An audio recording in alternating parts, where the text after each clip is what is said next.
मंदोदरी ने ही करवाया था पति रावण का वध। हमारे श्री कृष्णा ज्ञान गंगा चैनल को सब्सक्राइब नहीं किया है तो सब्सक्राइब जरूर कर लीजिए। हिंदू पुराण में दर्ज एक कथा के अनुसार मंदोदरी रावण की मृत्यु के बाद लंका में ही रहीं और लंका का पूरा राजपाट भी संभाला। मंदोदरी के बारे में कुछ और रोचक तथ्य भी मिलते हैं। भारत में रहने वाला बच्चा बच्चा रामायण की कथा जानता है।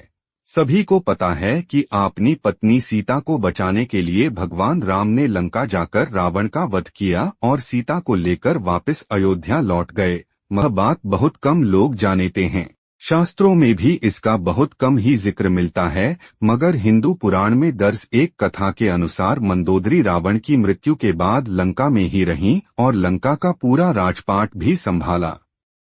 पुराणों के अनुसार भगवान राम ने जब युद्ध के मैदान में रावण पर विजय हासिल कर ली और उसे मार गिराया तब जाकर युद्ध खत्म हुआ और उसके बाद लंका की महारानी मंदोदरी युद्ध स्थल पर आईं और वहीं जब पति और पुत्रों को मृत पाया तो वह विलाप करने लगीं।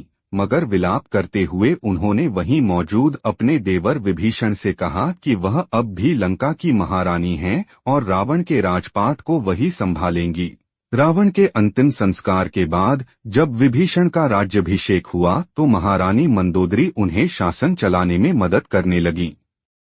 पुराणों में बताया गया है कि रावण का ननिहाल राजस्थान में मौजूद जोधपुर के नजदीक एक गांव में है। रावण की मृत्यु के कुछ समय बाद मंदोदरी लंका को अलविदा कह जोधपुर अपनी ससुराल आ गई थी। यहाँ रावण का एक मंदिर भी है जो कहा जाता है कि मंदोदरी ने ही बनवाया था और तब से यहाँ रावण की पूजा की जाती है। कहा जाता है कि भगवान श्री राम के कहने पर मंदोदरी ने रावण की मृत्यु के कुछ वक्त बाद अपने देवर विभीषण से विवाह कर लिया। दरअसल भगवान श्री राम नहीं चाहते थे कि रावण की मृत्यु के बाद लंका बिखर जाए और विभीषण अपने बड़े भाई राजगद्दी पर बैठना नहीं चाहते थे। मंदोदरी के बारे में जो कथा मिलती है उसके अनुसार वह हेमा नाम की अप्सरा की बेटी थी।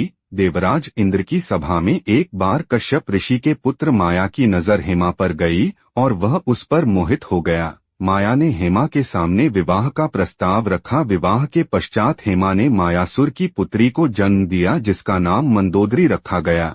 अप्सरा की बेटी होने के कारण मंदोदरी बहुत ही सुंदर और आकर्षक थी।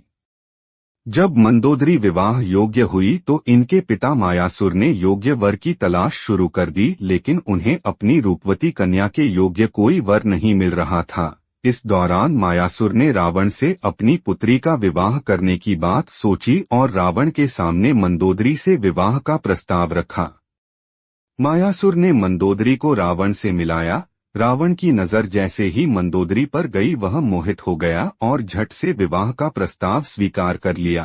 रावण ने मंदोदरी को वचन दिया कि केवल मंदोदरी ही उनकी प्रमुख पत्नी और लंका की महारानी होगी। मंदोदरी से विवाह के उपहार स्वरूप मायासुर ने रावण के लिए सोने की लंका का निर्माण किया।